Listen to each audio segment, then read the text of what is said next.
Oi, gente, tudo bom? Aqui é o professor Hermano e na videoaula de história de hoje, do nono ano, aula 8, nós vamos falar sobre a Segunda Guerra Mundial, de 1939 a 1945. Vamos lá, então? Então, dando sequência ao nosso assunto, que é a unidade temática são os totalitarismos e os conflitos mundiais, na aula de hoje, os nossos objetos de conhecimento vai ser se aprofundar mais sobre o fascismo e o nazismo, né, a emergência dele na Europa. Vamos falar sobre a Segunda Guerra Mundial, os judeus, as vítimas do Holocausto e também sobre a Organização das Nações Unidas, né, a ONU, e um pouquinho das questões dos direitos humanos. Então, as habilidades de hoje são as habilidades 10, 13, 15 e 16 do nono ano. Qual que é a habilidade 10? Identificar e relacionar as dinâmicas do capitalismo e suas crises com os conflitos mundiais, os conflitos vivenciados na Europa, as relações de poder entre os países, entre as nações.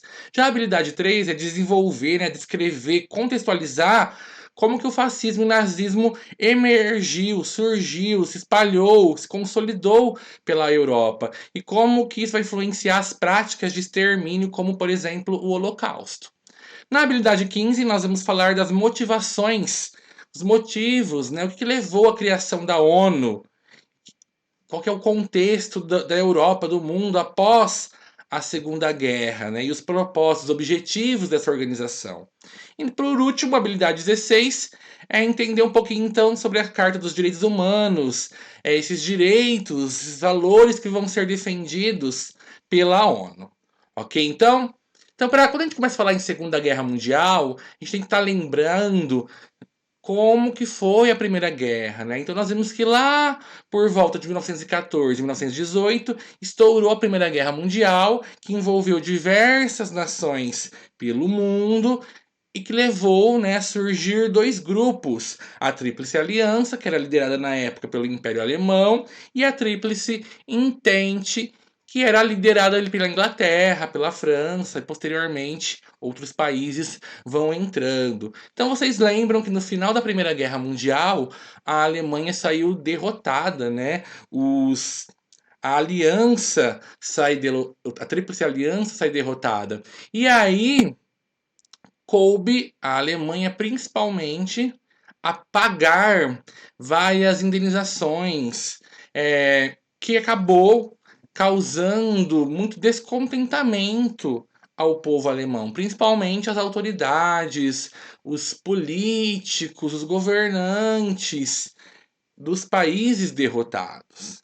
Então, se a gente for lembrar, quando acabou a Primeira Guerra Mundial, os países vencedores, com o Tratado de Versalhes, né, acabou que impondo aos perdedores punições muito severas, humilhantes para essas nações. Então, por exemplo, a Alemanha foi proibida de ter um contingente muito grande de soldados, de não poder mais investir em armamento, teve que entregar territórios que ela tinha conquistado para os países vencedores ou devolvê-los para os seus donos originais. Então, tudo isso vai ajudar, né, num futuro não tão distante, a alimentar um sentimento de revanche, que alguns países, né, não se conformaram com a sua derrota lá na Primeira Guerra Mundial, principalmente a Alemanha. A gente tem que lembrar também que com o fim da Primeira Guerra Mundial, outros países se destacaram muito. Eles começaram nos próximos anos, né, a ampliar o seu poder de influência na sua região, a querer conquistar mais territórios, a ampliar mais o seu domínio. Então a gente pode estar citando nesse caso o Japão e a Itália. Então, por exemplo, a Itália, quando ela saiu da Primeira Guerra Mundial, ela até trocou de lados, como vocês devem se lembrar lá na Primeira Guerra Mundial, ela foi prometida ganhar territórios com o fim da guerra e tudo mais, né? Se ela ajudasse ali a Entente. E isso acabou não se concretizando com o final da Primeira Guerra Mundial. Ela não acabou ganhando esses territórios que foram prometidos a ela. E também o Japão, ali na região deles, né, no Oriente, o Japão, após a Primeira Guerra Mundial, se tornou a maior potência. Tanto que eles passaram, né, a cobiçar outros territórios, a cobiçar a região da China, atacar a China para tentar anexar a parte da Manchúria no território deles. Então, durante a década de 30, né, A Primeira Guerra Mundial foi no final, foi quase no início da década de 20, porque acabou ali em 1918. Então, durante toda a década de 30, a gente vai ver alguns países da Europa, e até mesmo ali o Japão, né, na Ásia, tentando o quê? Expandir o seu território, conquistar mais domínios. E isso vai começar a causar alguns certos confrontos, descontentamentos, situações embaraçosas entre algumas nações durante esse período. Então, por exemplo, o Japão, lá no início da década de 30, vai começar, né, esse conflito com a China em busca de anexar a Manchúria. Eles vão até chegar a dominar a região, várias regiões do território chinês e chegar até Xangai. Já a Itália vai começar o que? Com o governo do Mussolini, que nós vimos lá na aula anterior, nos regimes totalitários, a crescer os olhos sobre a África, a tentar querer conquistar territórios na África. E também ali na metade da década de 30, né, 1935 mais ou menos, na Alemanha, o Adolf Hitler, que já assume o governo ali alemão, né, ele passa a simplesmente a ignorar o Tratado de Versalhes, as cláusulas do tratado que dizia ali que eles, alemães, não poderiam ter exército e tudo mais. Então, o Hitler resolve descumprir esse tratado, falar então que as dívidas da Alemanha já estavam pagas e ele passa sim, né, a investir na marinha, no exército alemão, a obrigar as pessoas a se alistarem para treinamento militar e começa a reorganizar todo o exército da indústria bélica da Alemanha nesse período. E ele não vai fazer isso à toa, né? Isso já demonstrava o quê? Que ele tinha interesses em recuperar aqueles prejuízos que a Alemanha teve com o fim da Primeira Guerra Mundial. O objetivo de transformar a Alemanha na potência europeia, ainda que isso custasse, então, né, a invadir, a controlar outras nações, outros povos, outros territórios. Né? Então, o Hitler começa a investir novamente nessa indústria armamentista, né, bélica na Alemanha, organizar o exército alemão com objetivos de fazer o quê? Novas conquistas. Ele passa a querer matérias-primas, petróleo de alguns países vizinhos ali da região, como da Romênia, carvão, ferro da Sibéria, trigo da Ucrânia. Ele começa a se organizar para conquistar isso. Então vamos entender como que vai surgir, né, a Segunda Guerra Mundial. Então, quando a Alemanha passa a desobedecer o Tratado de Versalhes, a França e a Inglaterra, que eram as capitãs, digamos assim, as líderes lá da Liga das Nações, lembram que no final da Primeira Guerra Mundial formaram um grupo, a Liga das Nações, para tentar manter a paz no mundo, né, evitar os conflitos. Então, o Japão, como eu falei para vocês, estava brigando com a China ali alguns anos antes, no início da década de 30, o Japão saiu da Liga das Nações, porque os países da Liga das Nações não aceitaram que ele estava em confronto com a China, brigaram com eles, né, o reprimiram, digamos assim, pela atitude. Então o Japão abandonou a Liga das Nações. Com a Alemanha, quando ele passa a descumprir o Tratado de Versalhes, ele também faz a mesma coisa, a Alemanha se retira da Liga das Nações. E aí a França e a Inglaterra tentam o quê? Apaziguar a situação com a Alemanha, tentam entrar em um acordo, ver se, né, essa ação que o Hitler está fazendo na Europa pode ser parada de uma forma amigável para evitar possíveis conflitos. Mas de cara, quando Hitler começa, né, a fazer essas intervenções na Europa, querer expandir o seu território, como posso dizer, os países ali, líderes da Liga das Nações, já não vão ali intervir de cara. Porque, como vocês sabem, a União Soviética, né, a Rússia, já estava desenvolvendo ali, após a Revolução Russa, uma política o quê? Comunista, né, ou socialista, e alguns países não viam isso com bons olhos, principalmente os países capitalistas. Então era interessante que a Alemanha entrasse até em confronto ali com a União Soviética, causasse uma separação ali na Europa desses dois lados, desses dois mundos, capitalismo e socialismo, né? Então, os países inicialmente da Liga das Nações não vão intervir tanto nos planos do Hitler. Mas as coisas começam a pipocar cada vez mais. Então, por exemplo, a Itália invadiu lá na África a Etiópia, que naquela época era chamado de Abissínia, e recebeu apoio de quem? Da Alemanha, dos nazistas.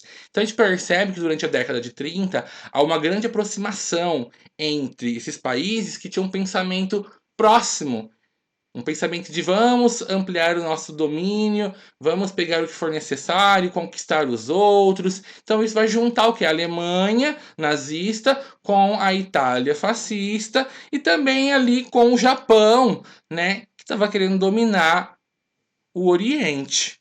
Então, desses três países, né, com pensamentos muito próximos, vai formar um grupo que vai ser o eixo, que a gente vai falar mais dele daqui a pouco, no decorrer da guerra. Então, assim, vai surgir vários acordos entre essas três nações: Japão, Alemanha e Itália.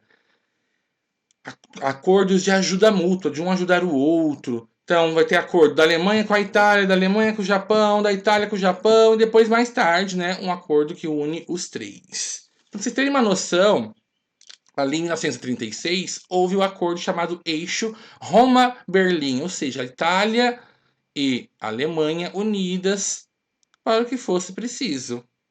Depois, a Itália vai se juntar com a Alemanha e o Japão num outro acordo, que foi o Pacto Anticomintern. O que seria isso? Seria que esses três iam combater o comunismo, evitar que a União Soviética ampliasse o seu território, a sua influência política pela Europa. Eles iam combater isso juntos. Tá? Em 1938, então, a Alemanha ocupou a Áustria, anunciando o Anschluss. O que seria isso? E simplesmente invadiram ali a Áustria, porque na Áustria tinha coisas que eram do interesse deles, e anexaram a Áustria. A Áustria passou a ser comandada pela Alemanha.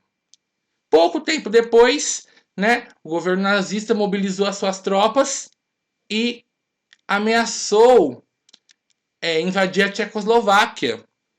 Porque lá na região da Tchecoslováquia tem uma parte chamada Sudetos, que lá viviam muitos alemães. Então os alemães, já que vive bastante alemães aqui, vamos pegar pra gente essa parte aqui da Tchecoslováquia. E aí isso virou, né, uma questão de diplomacia, de tentar evitar esse conflito. Então a Tchecoslováquia recorreu lá à Liga das Nações para eles intervirem nessa questão, evitar que a Alemanha invadisse o território deles. Então houve uma conversa, uma reunião que reuniu a Alemanha, a Itália, a França e a Grã-Bretanha, chamada Conferência de Munique, em 1938, onde eles tentaram resolver essa questão. E vocês acreditam que no final ainda a Alemanha saiu da reunião, da conferência, com cerca de 20% do território tcheco? Eles conseguiram ainda negociar, ficar com 20% do território que era da Tchecoslováquia. Então, esse acordo ali da Conferência de Munique foi uma vitória para o Hitler, né? Que ele acabou conseguindo o que ele queria, um pedaço do território da Tchecoslováquia, sem ter que mobilizar seu exército, um confronto e tudo mais. E ali os britânicos, os ingleses, né, e os franceses acharam, ufa, conseguimos resolver, impedir, né, uma guerra com tudo isso. Mas eles acabaram fracassando nessa ideia, porque um ano depois do acordo, Hitler pegou lá, invadiu, se apossou do restante do território da Tchecoslováquia, e aí, né, os franceses e britânicos que achavam que tinham evitado a guerra se deram mal. Então, olha como em pouco tempo o Hitler já começou, né, a conquistar, a invadir, a anexar territórios vizinhos ali ao seu, que eram outros países da Europa. Então a gente falou da Áustria e da Tchecoslováquia. E aí ele passa a planejar o que, o Hitler? Vamos invadir a Polônia. E aí então a gente vai ver que a Segunda Guerra Mundial vai realmente iniciar devido à invasão alemã nazista ao território da Polônia. Por quê? Quando a Polônia percebeu que ela estava sendo ameaçada a ser invadida pela Alemanha, ela vai fazer um acordo ali com os britânicos, com os franceses, né, de se ela fosse atacada, agredida, esses países intervir, sair em defesa dela. Tanto que nesse acordo eles conseguiram incluir ainda a Romênia e a Grécia ali na região, que também estavam com risco de serem invadidas pela Alemanha. E aí o que acontece? Né? Nesse tempo que esses países começam a formar grupos, né, a se unir, a fazer acordos de proteção mútua ali, a Alemanha, que não é boba nem nada, vendo que estava para uma guerra estourar, né, já que ela ia se invadir outros territórios, ela começou um acordo com a União Soviética. Porque se vocês lembrarem, lá na Primeira Guerra Mundial, o Império Alemão, né, foi derrotado porque a União Soviética ajudou, fazia parte ali da Entente, da Tríplice Entente. E a gente não pode menosprezar a União Soviética, né? A extensão territorial, o número de pessoas que eles têm lá para usar como soldados, e principalmente o poder político e econômico que ela vinha conquistando aí na última década, desde a Revolução Russa, do governo, né, comunista. Então, que o Stalin, o líder da União Soviética, e o Hitler da Alemanha resolvem fazer um acordo, um pacto entre os dois de paz. Né? Eles não iam se aliar, um ajudar o outro numa guerra, mas eles iam um não interferir na vida do outro. Então surge dessa aproximação entre Hitler e Stalin o pacto nazi-soviético de não agressão. O que era isso? Então durante 5 anos, né, se estourasse alguma guerra ali entre a França, a Grã-Bretanha, que é a Inglaterra, né? Quando a gente fala em Grã-Bretanha, a gente tem que lembrar que é Inglaterra, Escócia e País de Gales, que juntos eles formam então a Grã-Bretanha. Quando a gente fala Inglaterra, é só a Inglaterra. Quando a gente fala Reino Unido, é a mesma coisa da Grã-Bretanha, ou seja, Inglaterra, Escócia e Reino de Gales, mais a Irlanda do Norte. Então, vamos lá, vamos voltar aqui. Então, na linha de pensamento. Então, Stalin da União Soviética, Hitler da Alemanha fazem um acordo, um pacto de não agressão, onde o que era a promessa?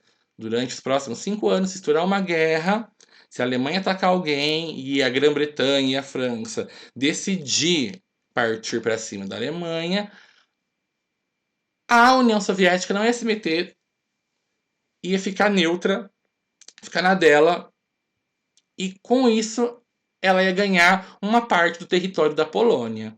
Então aquele desejo da Alemanha de invadir a Polônia estava na beira de acontecer realmente. Ainda tinha esse acordo de dividir o território com a União Soviética para ela não entrar na guerra apoiando nenhum dos lados, não interferir, né? E aí então, no dia 1º de setembro de 1939, o exército alemão realmente invadiu a Polônia. E aí 2 dias depois, a Grã-Bretanha e a França declararam guerra à Alemanha, porque eles tinham aquele acordo de proteger a Polônia, e daí então inicia-se a Segunda Guerra Mundial. Então, para os alemães conquistarem esses vários países ali vizinhos dele, eles usaram uma estratégia chamada Blitzkrieg, que seria a guerra relâmpago, né? Então eles pegavam ali vários tanques, bombardeios, que eram aqueles aviões, né, tropas, e iam em ofensivas rápidas, ataque rápido, se dividiu em várias partes. Para quê? Para não dar tempo do país invadido se organizar, se defender. E aí ali eles já iam, né, bombardeando as instalações militares do país que eles estavam invadindo, já cortavam a comunicação das linhas inimigas. Então era um ataque assim rápido, por isso que a estratégia se chama guerra relâmpago. E aí então, nesses primeiros meses, né, do finalzinho ali de 39, a Primeira Guerra Mundial não houve assim um confronto direto, né? Foi mais assim combates navais entre um país e outro. Por quê? Porque as tropas alemãs ainda estavam invadindo o território polonês, se organizando dentro da Europa. E aí, quando eles conseguem fazer isso, a Polônia desaparece do mapa, né? Porque ela vira um território alemão, devido à conquista alemã ali, a influência deles. E aí eles pagam o combinado, né? Eles dão uma parte ali, a parte leste para a União Soviética e ficam ali com todo o resto do território polonês. Então a gente vai ver que durante essa Segunda Guerra Mundial os combates, os confrontos vão gerar em torno desses dois times, né, dessas duas alianças de países. Então a gente está falando que tem a turma do eixo, que é formada por Alemanha, Japão e Itália, as três cabeças do eixo seriam esses três países, né? E que no decorrer da guerra outros vão ingressar a eles, tipo a Romênia, a Hungria, a Bulgária, a Tailândia, a Finlândia. E aí nós temos então os aliados, que era, né, o Reino Unido, ou seja, a Grã-Bretanha mais a Irlanda do Norte, o Reino Unido, a França, e depois, mais tarde, no decorrer da guerra, a gente vai ver que vai entrar a União Soviética, os Estados Unidos, sendo os quatro principais ali, os cabeças dos aliados, e mais tarde, né, o confronto, como foi mundial, vai obrigando outros países a tomarem partido, a entrarem diretamente ou indiretamente na guerra. E aí entra, então, por exemplo, né, não pude colocar todos aqui, a China, a Holanda, o Canadá, a Austrália, o Brasil, o México, apoiando os aliados. Mas vamos entender, então, como que foi isso. Então nós vimos o quê? Que começou os combates ali entre os aliados, que era a França e a Inglaterra nessa época, contra o eixo, que ali por enquanto, né, era quem? A Alemanha. E aí, ali em 1940, o que aconteceu? Os alemães fizeram novamente aquele ataque rápido, relâmpago na região, e ocuparam a Noruega e a Dinamarca. Então, olha lá, aumentou o território de influência nazista. Mais países foram capturados, digamos assim, pela Alemanha, né?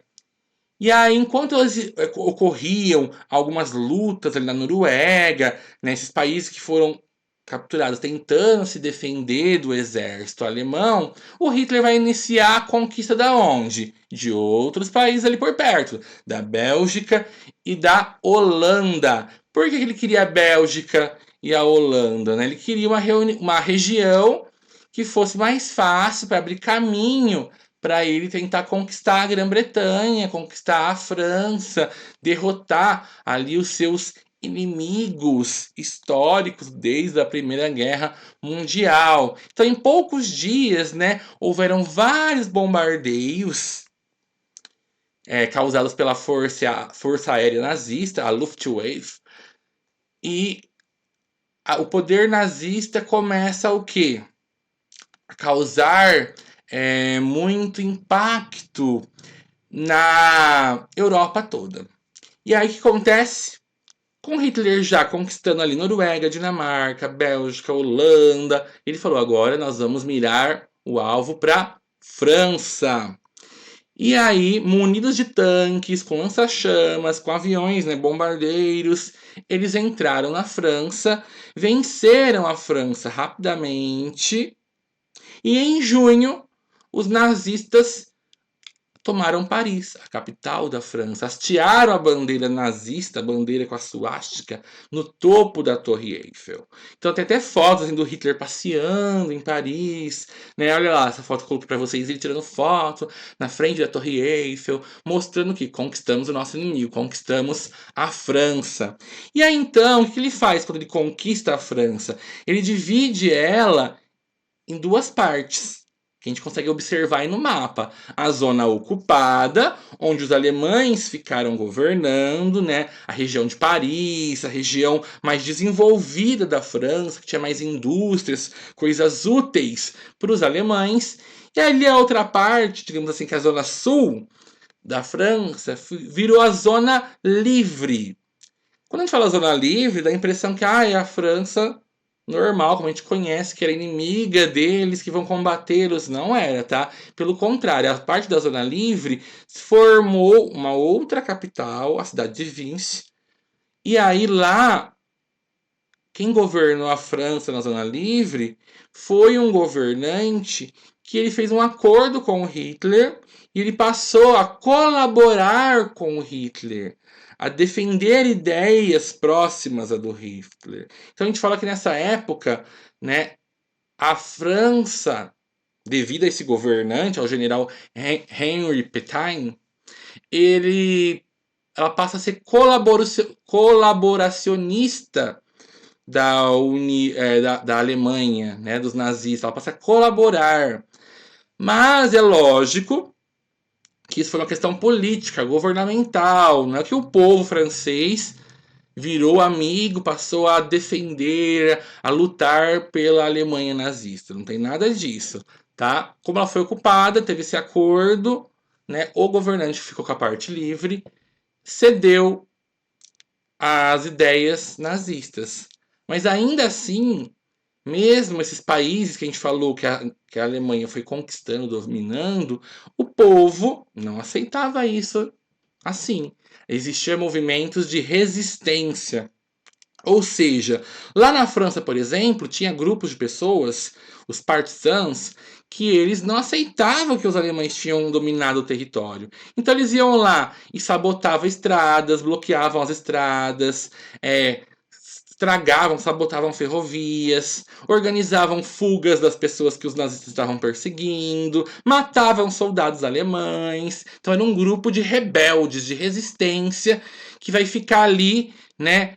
Nesses anos todos que a Alemanha vai ficar dominando, governando a França, o povo vai ficar ali lutando contra eles no território, resistindo ao domínio alemão. Em outros países, a coisa da resistência foi mais calma, foram outras estratégias. Então, por exemplo, lá na Noruega, ou melhor, na Dinamarca, em vez de eles fazerem confronto direto contra os alemães, contra os nazistas, eles faziam a desobediência de outra forma. Então, por exemplo, se um alemão entrasse num bar, num lugar público, todos os dinamarqueses levantavam e saíam. Tipo assim, não queremos mistura com vocês, vocês não pertencem a esse lugar. Então, vai surgir várias formas de resistência nesses países que passam a ser ocupados, né, dominados pela Alemanha nesse período. Então a gente percebe que o eixo, né, que o time formado pela Alemanha nazista começa a dominar toda a Europa praticamente, a conquistar cada vez mais territórios. E aí lá em 1940, que fecha-se um acordo chamado Eixo Berlim-Roma-Tóquio, onde esse acordo a Alemanha, a Itália e o Japão prometem agora que se qualquer país declarasse guerra contra um desses três, os outros iam sair à sua ajuda, tá? Então, por que isso foi interessante? Porque o Japão já estava ali com rolo com a China há um bom tempo, lutando por territórios, ali, conquistando territórios chineses, e já estava tendo uma interferência americana lá. Então, os Estados Unidos e o Japão já estavam nascendo melhor, já tinha uma rivalidade entre eles, por causa dessas lutas lá na Ásia, que o Japão tinha interesse naquela região, domínio econômico, e aí estava o Japão lá também querendo conquistar aquela região, então já tinha uma treta ali entre eles, e aí, né, já também surge esse acordo de um ajudar o outro caso alguém sofresse ataque, o eixo sofresse ataque. Então, o que vai acontecer com a Alemanha? Eles vão entrar ainda na Romênia, na Bulgária, vão conseguir que esses dois países se aliassem a eles, ao eixo. E em 1941, os nazistas vão lá e ocupam a Grécia e a Iugoslávia. Com a Alemanha pegando tantos países na Europa ali, já tinha conseguido a França e vários outros, o que ela fala? Agora nós vamos virar para o lado da União Soviética.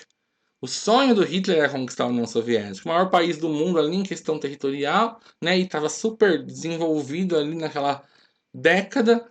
Então, a Alemanha passa a mobilizar suas tropas, o seu armamento e iniciam a Operação Barbarossa. Barbarossa, o que seria isso? Seria um ataque rápido em várias frentes para pegar vários pontos estratégicos da União Soviética. Então eles foram para Moscou, né, um tanto do exército para tentar pegar a capital soviética, e foram para Leningrado e Stalingrado também, como a gente consegue perceber aí pelo mapa. Né? Olha lá, então, Leningrado, a cidade de Lenin, Stalingrado, a cidade de Stalin. Olha lá, né? As cidades então eram centros econômicos russos, né, industriais, e olha lá a homenagem aos governantes que a gente aprendeu ali na Revolução Russa, aprendemos enquanto a gente está discutindo a história da União Soviética. Então, o governo soviético, se a gente lembrar, tinha um acordo com a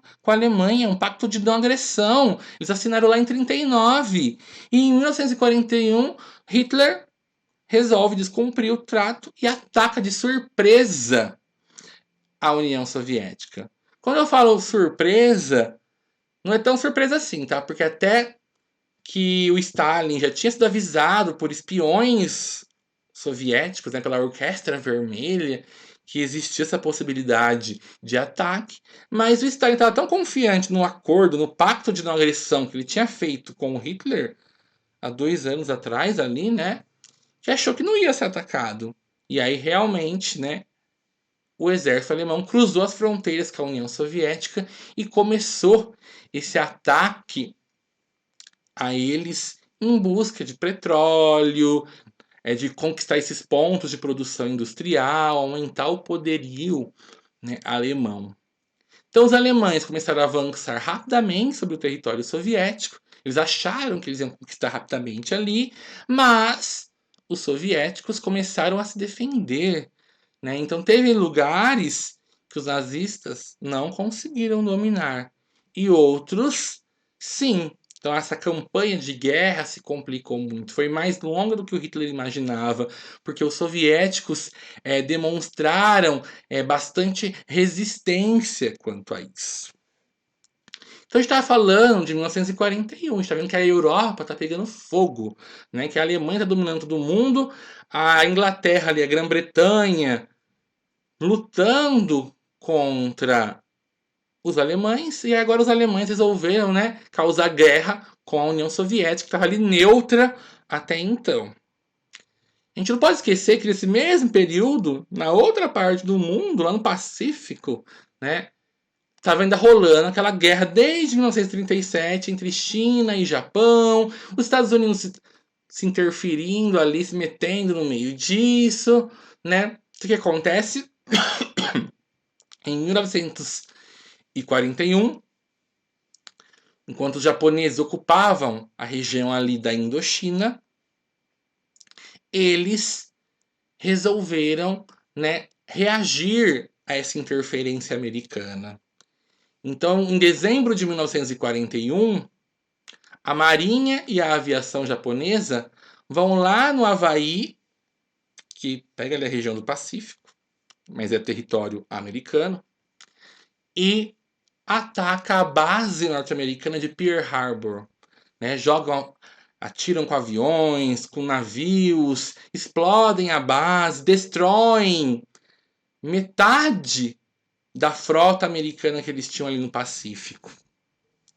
Então o presidente americano da época, né, o Roosevelt, Franklin Delano Roosevelt, aquele mesmo que tirou, né, os Estados Unidos da crise de 29, ele manda uma mensagem lá pro Congresso dos Estados Unidos falando que estavam sendo atacados pelo Japão, que ele quer declarar guerra. Aí o governo, o Congresso, aceita que os Estados Unidos declarem guerra contra o Japão e nos próximos dias, né, os Estados Unidos entra em guerra contra o Japão. A partir do momento que os Estados Unidos declara guerra contra o Japão, a Alemanha e a Itália, que eram aliadas do Japão, declaram guerra contra os Estados Unidos. Lembra do acordo? Se eu entrasse na guerra, alguém recebesse algum ataque, alguma ameaça, os outros ajudariam. Então olha lá, Estados Unidos, né, acabou então entrando no conflito por causa do Japão, por causa do ataque que eles receberam à base deles de Pearl Harbor, e aí então agora com a Alemanha e Itália contra ele também, ele vai se aliar a quem? Ele vai se aliar à Grã-Bretanha, né? E aí então, com os Estados Unidos entrando na guerra, ele vai envolver outros países. E vai fortalecer mais ainda o lado dos aliados. Então a gente viu que os Estados Unidos iam fazer a política da boa vizinhança com os países da América do Sul, né? Principalmente com o Brasil, com o México, com os maiores, com os mais influentes da região. Então, a partir do momento que os Estados Unidos entra na guerra, ele leva com ele os aliados dele. Leva o Brasil, leva o México, né, que declaram guerra contra ao eixo também. Quando a gente fala aqui em declarar guerra, não quer dizer que nesse momento já mandou tropas, já foi pro confronto, né, Brasil, México, não. Quando a gente fala assim, declarar guerra, é que um país apoia o outro, ou seja, ele vai vender coisas só para os amigos dele, o time do lado da guerra que ele apoia, ele vai mandar mantimento, vai mandar medicamento, vai ajudar, podendo ou não futuramente enviar tropas, tá? Então, olha como a coisa começa a ampliar, mais países começam a se envolver indiretamente nos confrontos da Segunda Guerra Mundial. E aí então, lá na Europa, Bulgária, Hungria, Romênia, que eram aliados da Alemanha, vão declarar guerra contra os Estados Unidos também. Então, essa guerra, que era regional na Europa, em alguns lugares da África, né? Agora na Ásia também, já começa a virar mundial, porque começa a mobilizar o quê? Países dos outros continentes a tomarem partidos, a escolherem um time e passar para o confronto. Então vamos ver esse mapa de 1942 que mostra como que estava a situação na Europa, né? Então, em laranja, ou melhor, vermelho, digamos assim, marrom queimado, né? Tava a Alemanha, ali, capital em Berlim, Alemanha. E aí ela passou o quê? A ocupar, a invadir territórios vizinhos. Então tudo tá em amarelo, Noruega, França, Polônia, Iugoslávia, né? Foi lugares, Grécia, que a Alemanha o quê? Ocupou, mandou tropas lá, invadiu, pegou para eles. Os países que estão em laranjinha, Itália, Hungria, Romênia, Bulgária, Eslováquia, são países que se aliou à Alemanha. Finlândia, né? Aquela parte da França ali, da parte sul, né? A República Francesa de 20 também, tudo ali parte aliada à Alemanha. A região roxa é a parte da União Soviética, né, da Ucrânia, Bielorrússia, que os alemães ocuparam ali entre 1941 e 1942. E o que está em verde, claro, é o Reino Unido, ou seja, o inimigo da Alemanha. A Áustria, em verde escuro, é uma parte anexada, foi juntada também à Alemanha. E os que estão em branco ali em volta, né, são países neutros, que não estão metidos na guerra ainda. Turquia, Espanha, Portugal, Irlanda, Islândia, Suécia. Então, se você olhar esse mapa, olha como tudo praticamente na Europa estava ou invadida, ocupada pela Alemanha ou aliados a ela. Então, contra elas ali, contra esse grupo, contra a Alemanha, contra o eixo, só estava o Reino Unido e a União Soviética, né? Tentando agora se defender, combater o poderio do eixo na Europa. E aí, quando a gente fala, então, na Segunda Guerra Mundial, em Alemanha, a gente lembra do quê? Do Holocausto, do racismo que surgiu nessa época. Então, se vocês lembrarem, a gente viu que os nazistas defendiam que eles eram a raça pura, a raça ariana. E todas as pessoas que não tivessem o mesmo comportamento que eles, que não tivessem esse sangue puro, né, eles deveriam ser subjugados. O que é isso? Explorados ou até mesmo eliminados, tá? Então, durante todo o governo nazista, começou uma campanha onde o Hitler pregava que os judeus e os outros grupos minoritários, minorias, os inferiores, eles eram os culpados por todos os problemas do mundo. Eles eram culpados pelos problemas da Alemanha, né? Então começou a divulgar ideias de ódio, de racismo, de preconceito, implantar isso na população alemã. E aí nós vimos então que durante o governo nazista, década de 30, eles começaram uma perseguição principalmente aos judeus. Eles foram tirando todos os direitos que os judeus tinham. Eles não podiam ficar no mesmo lugar que os alemães, usufruir de lugares públicos, não podiam trabalhar. O médico judeu não podia atender um paciente alemão. Então, assim, cada ano que foi passando, mais a década de 30, sob o poder alemão, nazista, os judeus iam perdendo cada vez mais direitos ali na Alemanha. Até que chega um período que os alemães passam a reunir esses judeus em bairros isolados da cidade, chamados de gueto. Então, o que é um gueto? É um bairro afastado da cidade. Eles colocavam um muro, um policiamento em volta daquele bairro, e os judeus ficavam morando lá. Eles não podiam sair, se misturar com os alemães, né?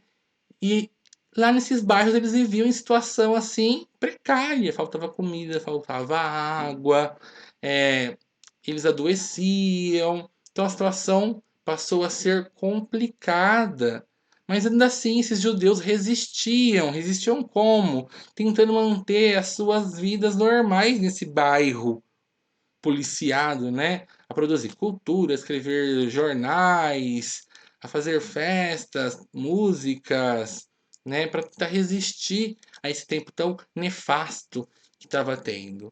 Só que a partir de 1942, os nazistas passam a ter uma ideia, né? A ideia da política da solução final, do Holocausto, ou seja, a executar esses grupos, a mandá-los para algum lugar. Que lugar que seriam esses? Os campos de concentração e de extermínio nazista. Então, para você ter uma noção, quando a gente fala em holocausto, né, nesse extermínio dessas pessoas que eram contra os ideais nazistas, ou que não representavam os ideais nazistas, a gente estima-se hoje em dia que 6 milhões de judeus foram mortos nesse período da guerra. Né? Então, assim, 2/3 dos judeus que tinham na Europa naquela época. E 1,5 milhão de crianças, né? Desses 6 milhões, 1,5 milhão eram crianças. Tá? Então, vamos ver um pouquinho como que eram esses campos de concentração e extermínio. Por esse mapa a gente consegue perceber que existiam então dois tipos de campo. Campo de concentração, que são representados então pelos pontos cinzas, e os campos de extermínio representados pelos pontos vermelhos. Então olha lá, a Alemanha, de acordo com que ela ia conquistando territórios ali durante a guerra, ela ia fundando nesses territórios conquistados campos de concentração ou extermínio. Então, no território alemão, na Holanda, na Áustria, na França, tiveram campos de concentração. O que é isso? Lugar que as pessoas eram mandadas como prisioneiras para trabalhar forçadamente. Então, é tipo assim, uma indústria de uniforme para os soldados na guerra. Mandava lá o povo trabalhar como escravo lá nesses campos de concentração. Já no território polonês, surgiu o campo de extermínio. O que era isso? Era o lugar que era mandado as pessoas para serem mortas, assassinadas. Elas iam ser exploradas, trabalhar e depois de um tempo serem eliminadas. Então tem lugares que eram campos de concentração, tem lugar que era campo de extermínio, tem lugar até que eram os dois. Tinha a parte de concentração, de trabalho forçado, mas também tinha a parte de extermínio. Então quando a gente fala no Holocausto, não era só os judeus que eram perseguidos, tinha outros grupos também. Né? Tanto que quando as pessoas chegavam lá nos campos de concentração ou de extermínio, elas eram separadas por alguns critérios.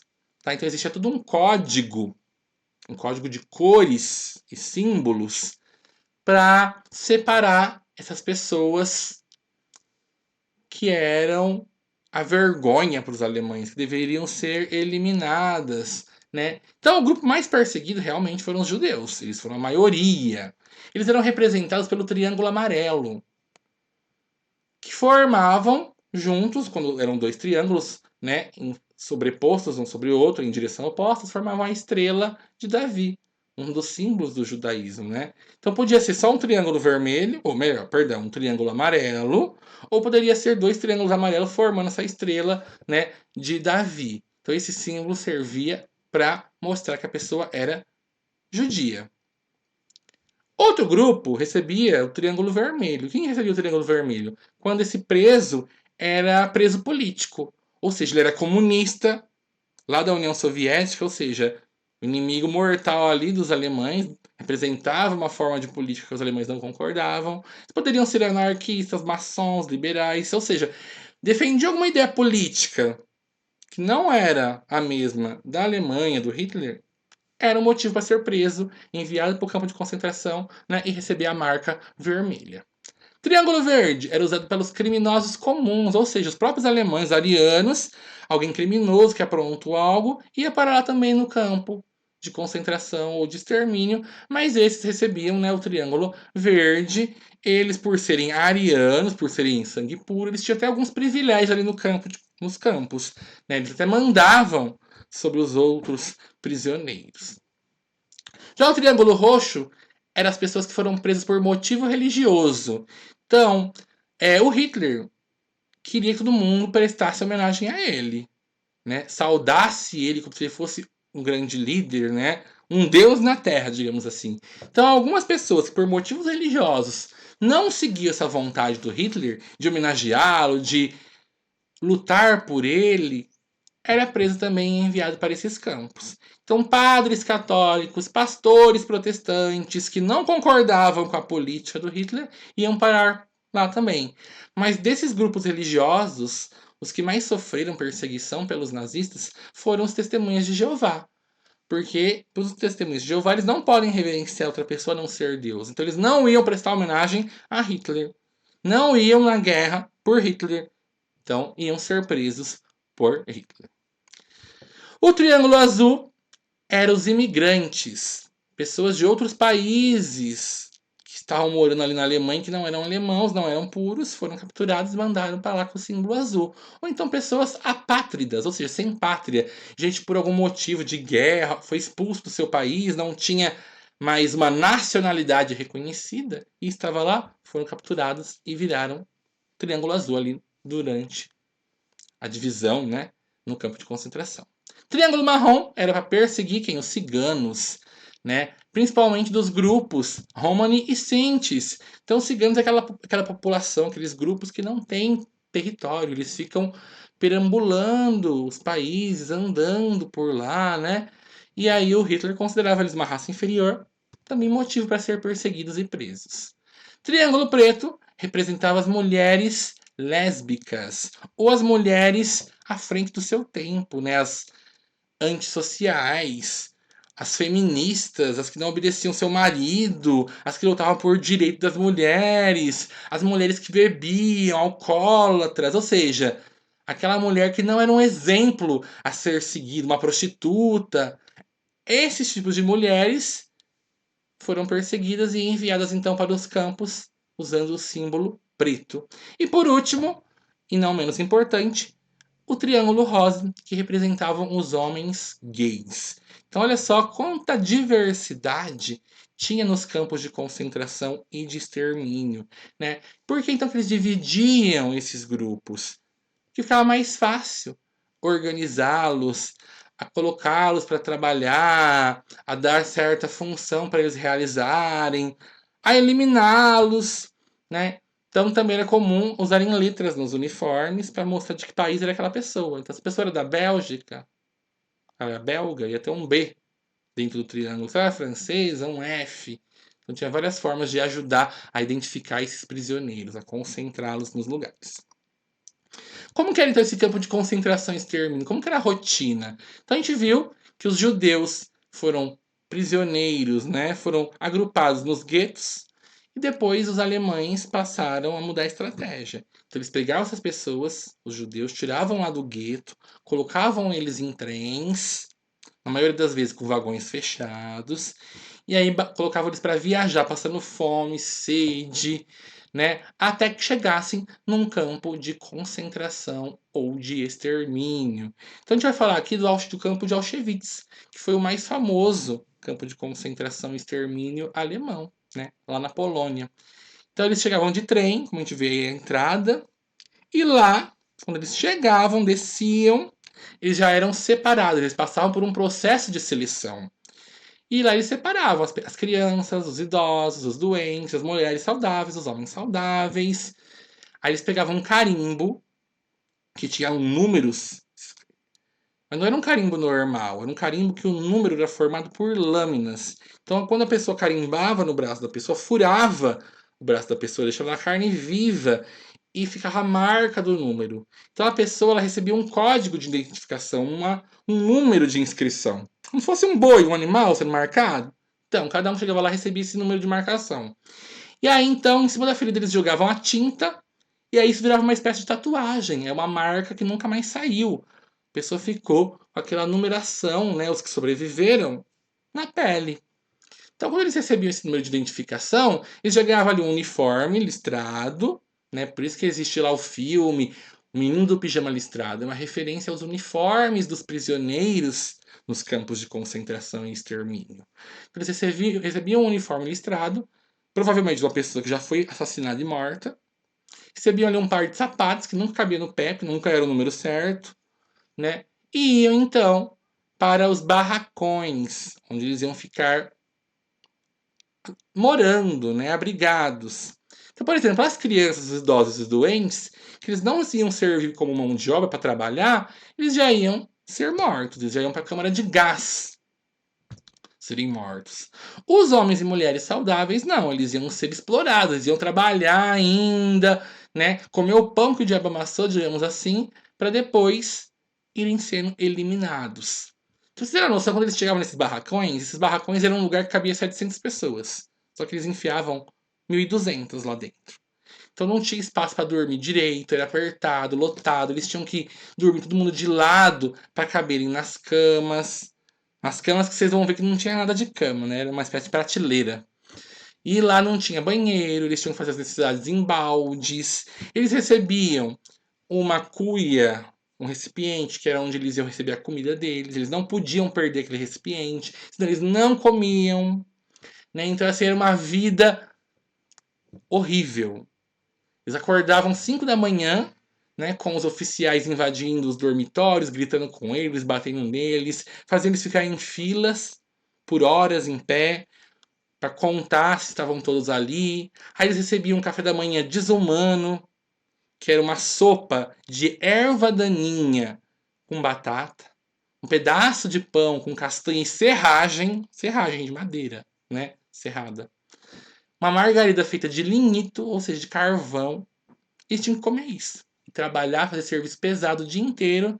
Depois, lá no almoço, no jantar, era a mesma refeição de sempre. Então, era assim uma vida infernal. Eram 12 horas, no mínimo, ali de exploração, onde esses prisioneiros tinham que fazer faxina, tinham que procurar minério, né, escavar ali coisas nas minas, tinham que fazer trilhos para os trens alemães passarem, costurar roupa para as tropas alemãs, fazer sapato. Cabia até mesmo aos próprios prisioneiros recolher os corpos das pessoas que foram mortas, preparar as covas deles, enterrá-los, arrancar as roupas, né, desses mortos, porque eles iam usar a roupa ali para os novos que iam chegar, procurar na boca dos cadáveres se tinha um dente de ouro, alguma coisa valiosa. Tudo cabia aos prisioneiros, né? E aí então, se a coisa já era ruim, podia sempre ficar pior, tá? Por quê? Porque as mulheres, elas sofriam mais violência ainda que os homens. Elas eram consideradas inferiores. Então elas eram obrigadas, as que não eram judias, né, às vezes a se prostituir, eram estupradas e até, né, eram exploradas até a morte, assim como os homens também eram. Então assim, Se algumas pessoas tinham uma vida um pouquinho melhor ali dentro desses campos de concentração e extermínio, às vezes era algum prisioneiro que não era judeu, que ele conseguia algum trabalho que era menos desgastante. Ia servir como cozinheiro, barbeiro, atender ali os oficiais nazistas. Então existiam privilégios, né? Comia um pouquinho melhor, mas ainda assim era uma vida horrorosa, tá? Então era muito comum que dentro desses campos existisse muito suicídio. Os prisioneiros se matavam, né? Os que não morriam de doença, morriam por vontade dos alemães, né? Eles morriam por outros motivos, por frio, morriam de cansaço, de estafa de trabalhar, tá? Então, começa a surgir o quê? Os extermínios. Os alemães começam a fuzilar essa população, né, esses prisioneiros, esses judeus principalmente. Então era comum eles pegarem os judeus, os prisioneiros, fazerem eles a cavarem a própria cova. Quando eles cavavam a própria cova, eles se ajoelhavam, pum! Os alemães os fuzilavam, eles já caíam ali dentro da cova e eram enterrados, né? Mas isso era um método demorado. E aí então eles pensaram em algo mais rápido. Aí que surge a ideia da câmara de gás. O que era a câmara de gás? Como a gente vê na foto, era um ambiente, uma espécie de um cômodo fechado, tá? Eles colocavam lá um monte de pessoas peladas, então as pessoas achavam que iam lá tomar banho.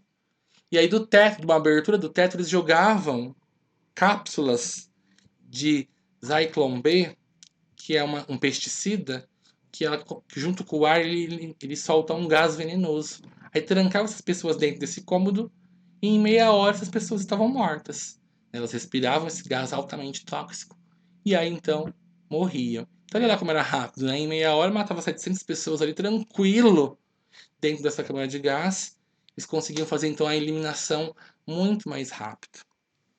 Então, pra vocês terem uma noção, essas fotos que mostram a câmara de gás, essas manchas na parede aí, são arranhados, que as pessoas ficavam tão apavoradas na hora que o gás entrava, elas começavam a tossir, a se intoxicar, que elas tentavam fugir, elas arranhavam as paredes, elas pisoteavam umas às outras, tentando fugir dessa morte lenta, horrível e dolorosa que era.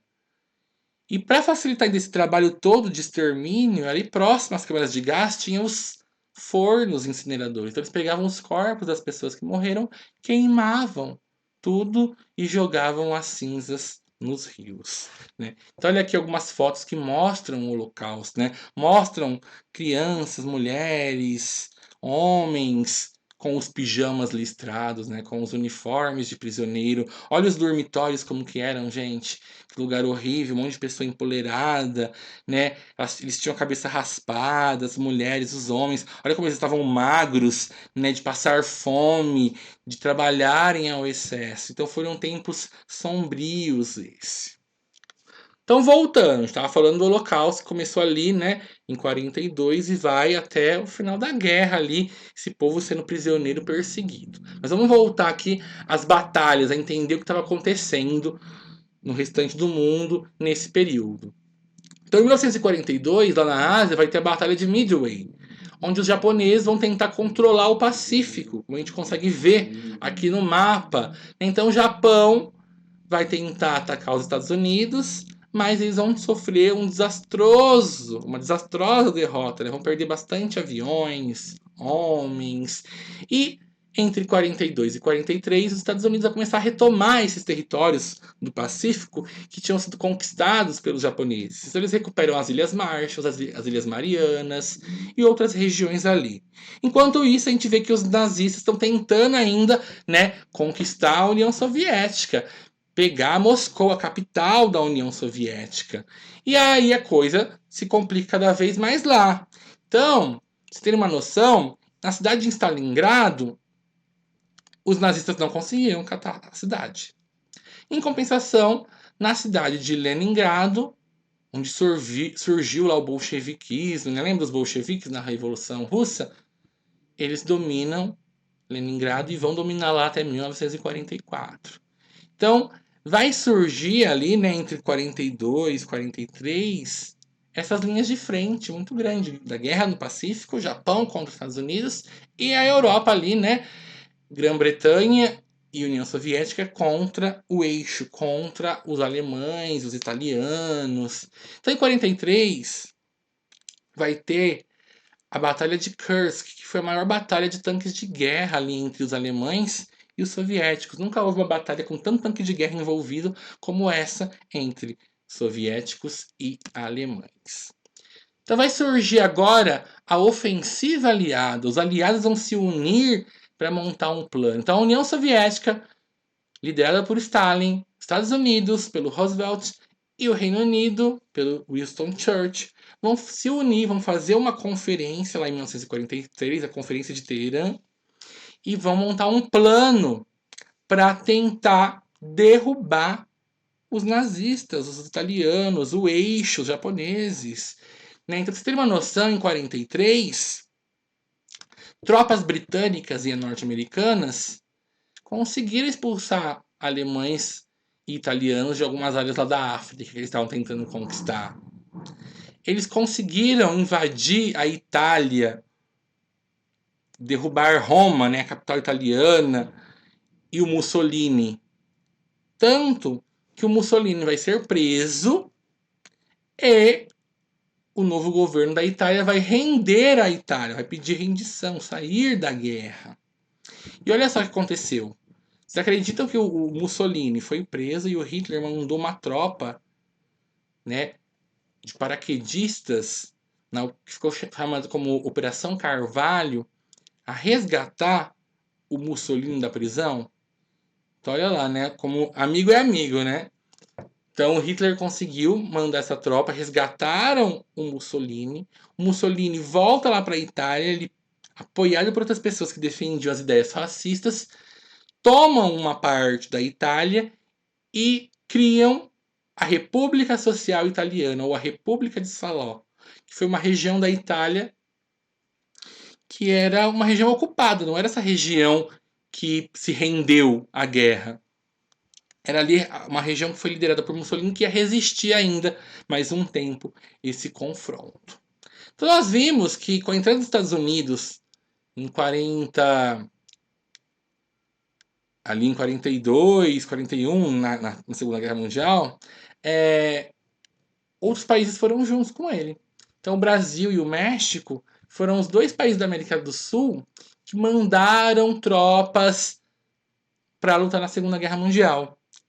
Mas, de 42, quando o Brasil declarou guerra, até eles enviarem as tropas, isso já era 1944, ou seja, era a reta final ali da Segunda Guerra Mundial. Mas ainda assim o Brasil mandou, né, 25 mil militares da FEB, da Força Expedicionária Brasileira, e mandou também pilotos, né, da FAB, da Força Aérea Brasileira, para apoiar os aliados. Então, os brasileiros ajudaram os americanos a dominarem a Itália, expulsarem os alemães da Itália, né? Nas missões ali das cidades de Turim, de Monte Castelo. Então, assim, a participação brasileira, ainda que fosse tímida, né, mandou poucos homens, numericamente falando, foi muito importante porque ajudou nessas missões, né, de livramento da Itália dos nazistas. E nós tivemos bastante feridos, né? 3 mil soldados feridos, 400 e pouquinhos militares mortos nessa guerra, né? Então aqui a gente consegue ver os soldados brasileiros indo para a Itália. Os soldados brasileiros recebiam um apelido na época de pracinhas, né? Os que lutaram na Itália, que foram para a Segunda Guerra Mundial, são chamados de pracinhas. Então aqui tem algumas fotos que mostram, né, os soldados brasileiros lá na Itália, libertando a cidade italiana da ocupação nazista, mostra as enfermeiras que foram enviadas, mulheres que foram apoiar, né, as tropas, mostra os pilotos da Força Aérea Brasileira. E eu coloquei para vocês os dois símbolos que representam os soldados da Força Expedicionária Brasileira, a FEB, e o símbolo que representa a Força Aérea Brasileira, a FAB. Então, o símbolo da FAB, da Força Aérea Brasileira, é um avestruz com um escudo representando o Cruzeiro do Sul. Aí você fala, nossa, por que um avestruz?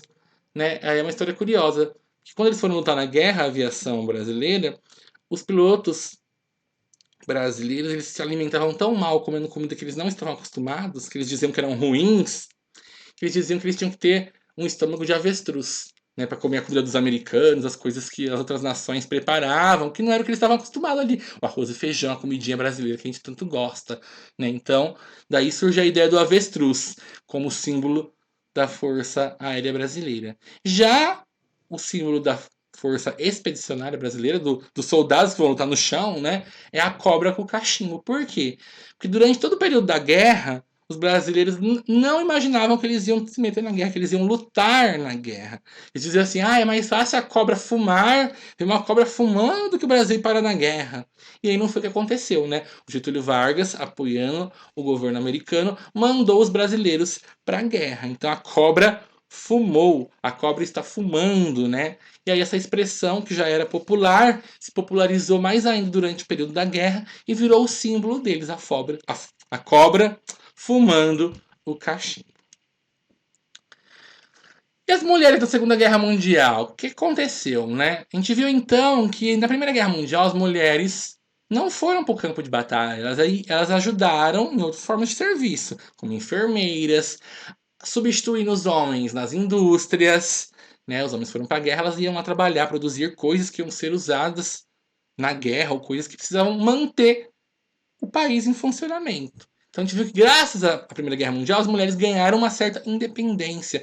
Elas ocuparam postos de trabalho que até então elas não tinham acesso. Na Segunda Guerra Mundial isso vai ser o quê? Potencializado, ampliado. Então as mulheres passam a fazer mais tarefas, a chegar em lugares que elas não tinham conquistado ainda. Mas isso variou de país para país. Por quê? Nos Estados Unidos, por exemplo, as mulheres foram para as indústrias, coisas que lá na Primeira Guerra Mundial, né, as inglesas já tinham feito antes.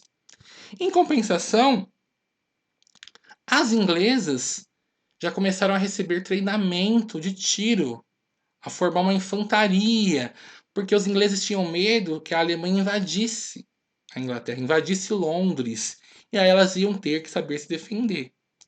Como durante a Segunda Guerra Mundial também houve muito bombardeio, era comum eles mandarem aviões bombardear cidades, as mulheres inglesas também foram treinadas para combater incêndios, para ajudar, para socorrer as vítimas de um bombardeio. Então, olha como as mulheres, né, inglesas tiveram um trabalho muito importante. Então, a gente vai perceber que as mulheres dos países aliados, né, Estados Unidos, União Soviética, França, Inglaterra, Brasil, né, elas vão para a guerra de alguma forma. Ou como enfermeiras, ou vão aprender a dar tiro para defender o seu país se for necessário. A mesma coisa não acontece com os países do eixo. Então a Alemanha e a Itália vão resistir a essa ideia da mulher ir para a guerra, da mulher se envolver no esforço de guerra por o máximo de tempo possível. Pra você ter uma noção, lá na Alemanha a mulher era treinada para ser uma boa esposa, para ela ser é, dar filhos saudáveis, perpetuar a raça ariana, a casar com oficiais alemães, né? Enquanto as mulheres dos aliados não, elas já estavam se mobilizando em outras formas. Quando a gente fala dos aliados, por exemplo, entra a União Soviética, que a União Soviética ela foi pioneira em mandar a mulher para a guerra como guerreira, como soldado, né? Então, pra você ter uma noção, lá na União Soviética, na Rússia, as mulheres, elas faziam parte do Exército Vermelho. Há um bom tempo, elas já eram soldados, eram membros da infantaria. Então, a gente consegue ver aqui fotos de atiradoras e de aviadoras, né? Então, várias dessas mulheres, elas acabaram recebendo medalhas, condecorações de heroínas da guerra, porque elas foram e lutaram pela pátria, pela nação delas. Então tem algumas mulheres famosas na história da Segunda Guerra Mundial, né? As soviéticas, as russas, que elas eram ótimas atiradoras, elas eram franco-atiradoras, elas eram snipers, né? Que mataram centenas de soldados alemães, dezenas. E aí existe também, né? As aviadoras, as bruxas da noite. Olha que interessante. Era um grupo de mulheres aviadoras que elas, durante a noite, Elas bombardeavam as tropas alemãs. E aí, esse nome de Bruxas da Noite, elas receberam esse apelido dos alemães. Que os alemães ficavam com tanto medo de serem pegos por elas, de serem bombardeados por elas, que elas foram apelidadas por eles de Bruxas da Noite. E é interessante que a estratégia delas era assim, elas pegavam a tropa, a frota de avião, né? E quando elas chegavam perto do lugar que elas iam bombardear, elas desligavam o motor do avião. Então elas planavam silenciosamente sobre o lugar para não serem descobertas e lançavam, né, as bombas nos inimigos.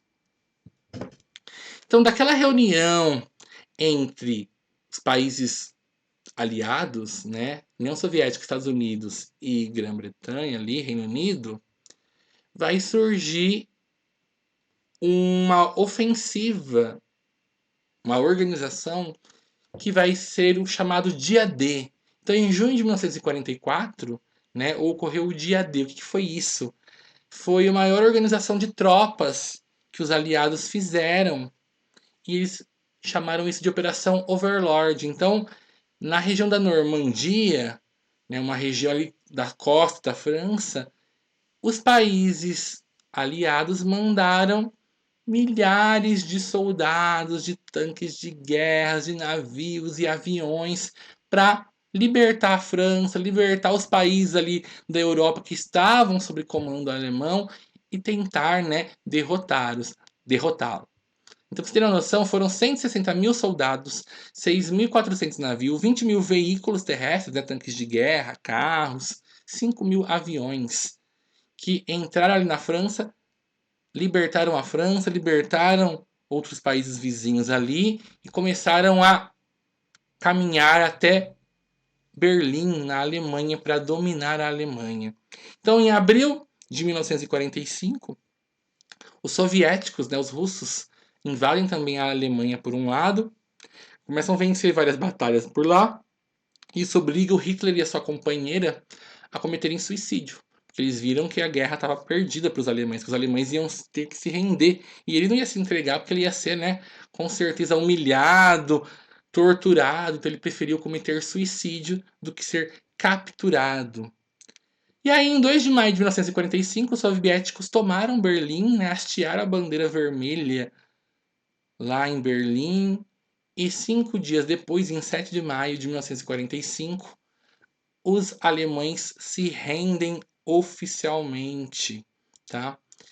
Mas a Alemanha se render não quer dizer ainda que a guerra acabou. Pelo contrário, a gente vai ainda falar mais um pouquinho que continuou acontecendo confrontos em outra parte do mundo, tá? E o Mussolini, né? Aquele líder ou líder italiano lá que foi grande parceiro do Hitler, o que aconteceu com ele? O Mussolini foi capturado lá na Itália, na parte que ele tinha conquistado, lembra? Transformado no território dele. Os partisãos, que eram aqueles rebeldes que tinham na França, né? Ajudaram a capturar o Mussolini, mataram o Mussolini, executaram ele, né? Então a Itália estava rendida, derrotada também de uma vez por toda ali em meados de 1945. Então essas fotos aqui mostram essa mobilização militar enorme que os aliados fizeram na Normandia, né, no dia D, para começar esse avanço e virar a guerra, né, a favor deles e levar ela para o fim. Mas como eu disse, não foi o fim ainda, tá? A última fase da guerra, ela se estende ainda lá no Oceano Pacífico, ou seja, Japão e Estados Unidos, que o Japão não se rendia. O Japão queria, porque queria derrotar os americanos, né, conquistar os territórios, lutar até o fim. Então o Japão, em 1945, fevereiro de 1995, de 1945, eles começam a usar uma estratégia chamada de kamikaze. O que era isso? Eles treinavam pilotos para cometerem suicídio, para jogarem os aviões deles contra navios e afundar os navios americanos. Então, essa estratégia, mais de 2.000 pilotos sacrificaram as suas vidas jogando seus aviões e afundando navios americanos. E isso para eles era um motivo de orgulho. Morrer pelo seu país, morrer pelo imperador japonês era uma honra, né? Como os americanos viram que essa guerra estava longe de acabar nesse ritmo, o que os americanos fizeram? Eles resolveram testar no Japão uma arma que eles vinham desenvolvendo há um bom tempo, né? Que foi o que? A bomba atômica. Então, em 6 de agosto de 1945, eles usaram um avião, um bombardeiro, né? Apelidado de Enola Gay, para despejar essa bomba de urânio, a Little Boy, na cidade de Hiroshima. E essa bomba, então, quando ela caiu, ela formou uma bola de fogo no céu, com uma temperatura tão alta, né, 3.000 graus Celsius, que ela acabou matando, queimando, carbonizando 140 mil pessoas naquela cidade. Você tem uma noção, se vocês procurarem na internet fotos de Hiroshima, Nagasaki, das bombas nucleares, você vai ver fotos de pessoas que elas foram carbonizadas. Tipo assim, a parede ficou marcada a sombra da pessoa onde ela estava encostada. Porque ela desintegrou ali, ficou a marca na parede, né? De onde tinha alguém ali quando a bomba caiu. 3 dias depois da bomba que foi jogada em Hiroshima, outro avião bombardeiro, né, o Bockscar, jogou uma outra bomba, mais forte ainda, a bomba Fat Man, uma bomba de plutônio, que caiu na cidade de Nagasaki. E lá matou 40 mil pessoas. Então, olha só, a bomba mais forte matou menos pessoas. Por quê? Porque a região de Nagasaki era uma região montanhosa. Então, essa região montanhosa, ela acabou defendendo, digamos assim, um pouco essa explosão. Né? Então, os estragos lá foram menores, as mortes foram menores. Mas ainda assim, essa bomba levou várias pessoas, né? A radiação que saiu dessas bombas levou a morte de várias pessoas depois. Né? Pessoas que tiveram complicações de saúde foram morrendo nos próximos anos devido à radiação liberada por essas bombas. Então, com esse ataque tão mortal que o Japão sofreu dos americanos, os japoneses acabaram se rendendo em 1945, em 2 de setembro. Né? E aí sim a gente fala que a Segunda Guerra Mundial termina, quando o Japão, o último membro do eixo, se rende para os Estados Unidos após os ataques das bombas atômicas. Então aqui são fotos que mostram as bombas que foram jogadas, né, tanto em Hiroshima quanto em Nagasaki, os destroços da região onde a bomba caiu e as nuvens, né, de cogumelo que a gente fala, por causa do formato dela, de quando as bombas caíram sobre as duas cidades. Olha que coisa horrorosa, terrível. Esse mapa, então, aqui vai mostrar para vocês como que os países foram se aliando, tomando partido dos dois lados da guerra. Então, eu quero que vocês observem, vou até deixar que isso mude, seja exibido mais uma vez, para vocês conseguirem ver com calma. Então, tudo que está em azul são os países aliados. Os que estão em vermelho são os países soviéticos. Então, lembre-se que tanto os soviéticos, né, a Rússia ali, quanto os países em azul, eles faziam parte do mesmo grupo, dos aliados. Os que estão em preto são os países do eixo, né, Alemanha, Japão, Itália. E os que estão em cinza são os países neutros. Então, vamos ver novamente de 39 a 45, como que a guerra estava configurada. Então olha lá, ó, vamos ver. Vai passar agora como que era. Então em meados de 1939, né, nós tínhamos poucos países do lado dos aliados e do eixo. Mas depois, com o decorrer da guerra, olha lá como na América do Sul, o restante da África e da Ásia vai tomando partido, então, né, deixando de ser neutros e declarando apoio ou ao eixo ou aos aliados. Então, olha lá, até 42 Brasil ali neutro, aí depois o Brasil já declara guerra, apoio ao lado dos aliados, né? E depois, com o passar dos anos, mais países vão se envolvendo. Então, olha como a guerra foi mundial mesmo, né? Porque em 45, vocês vão ver que poucos lugares do mundo ficaram neutros, não tinham tomado partido nenhum, olha lá. Né? Como poucos ficaram neutros até o final da guerra. Então, com o fim da guerra, vai surgir a ideia de formar um novo grupo para tentar manter a paz mundial. Então, em 1945, vai ter uma conferência, a Conferência de Yalta, onde, nessa cidade soviética, os líderes aliados discutiram a criação da Organização das Nações Unidas. Então, o que foi a Organização das Nações Unidas? É um grupo que surgiu com a ideia de evitar guerras futuras, de evitar conflitos, né, de criar documentos, órgãos que vão zelar pela paz mundial. Isso já era uma coisa que já tinha sido discutido antes, né? Já tinha a Liga das Nações. Então, as organizações das Nações Unidas seria a aprimoração da Liga das Nações. Então, em abril e junho de 1945, lá em São Francisco, nos Estados Unidos, houve uma conferência onde representantes de 50 países, incluindo o Brasil, né, assinaram um documento criando as Nações Unidas. Nessa época, os países que foram do eixo, o lado rival da guerra, eles não foram convidados, né, a participar, a elaborar o documento de criação da Organização das Nações Unidas. E aí, no início de 46, decidem uma Assembleia Geral lá em Londres que o lugar, o país que ia sediar a ONU seria os Estados Unidos, tá? Então, no final da guerra, além das mortes, de muito prejuízo econômico, muitas questões políticas, prejuízos materiais, né? Vai caber à Alemanha novamente pagar o prejuízo da guerra. Tanto que os países aliados vão pegar o território alemão e vão dividi-los entre eles.